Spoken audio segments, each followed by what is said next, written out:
Oke, assalamualaikum warahmatullahi wabarakatuh. Nah, teman-teman, di pertemuan kali ini kita akan bahas hal yang penting banget dalam penelitian kuantitatif, yaitu validitas, reliabilitas, instrumen penelitian, dan tahapan analisis data.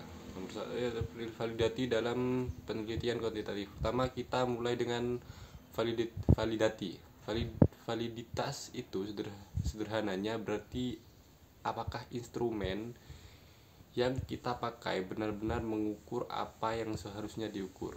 Misalnya, kalau kita bikin tes kosakata dalam bahasa Inggris, validitasnya tinggi kalau tes itu memang benar-benar mengukur pengetahuan kosakata, bukan malah grammar atau kemampuan menulis. Jenis-jenis validitas biasanya ada berapa? Seperti konteks validity, construction validity, constraint related validity. Jadi intinya dari semua itu saya tidak jelaskan satu persatu. Intinya itu instrumen yang valid itu ibarat timbangan yang bisa menunjukkan berat badan, bukan malah salah mengukur tinggi badan. Intinya begitu. Nomor 2 yaitu reliability dalam penelitian kuantitatif. Nah, setelah validitas ada juga yang namanya reliability. Kalau ini lebih ke soal konsistensi hasil. Contoh gampangnya, kalau kita timbang badan 3 kali di timbangan yang sama, hasilnya harus relatif sama. Kalau beda-beda jauh berarti reliabilitasnya rendah. Dalam penelitian, reliabilitas ini penting supaya data kita nggak acak-acakan. Ada beberapa cara ngecek reliabilitas, seperti tes reliability, interpreter reliability, internal consistency. Jadi instrumen yang baik itu harus valid dan reliable, artinya tepat sasaran sekaligus konsisten. Nah, yang ketiga yaitu instrumen penelitian kuantitatif. Sekarang kita bahas instrumen yang sering dipakai dalam penelitian kuantitatif. Beberapa instrumen utama adalah kuesioner.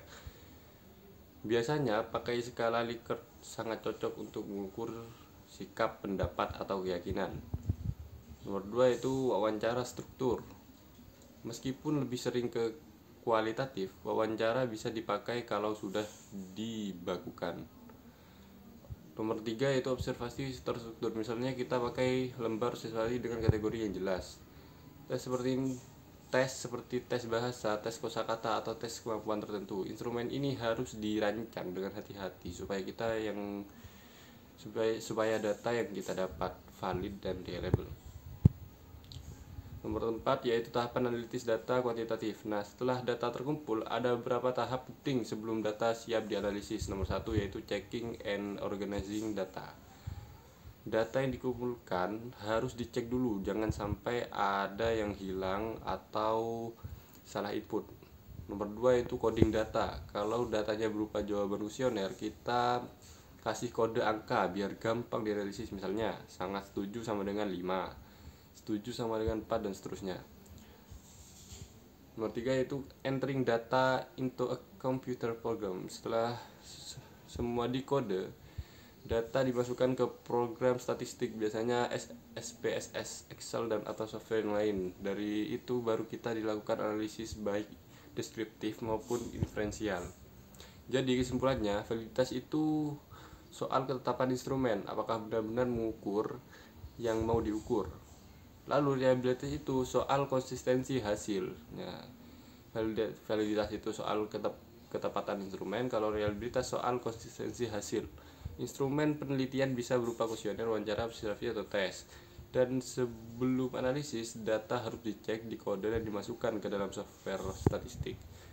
Nah, sekian presentasi dari saya untuk pertemuan ketiga.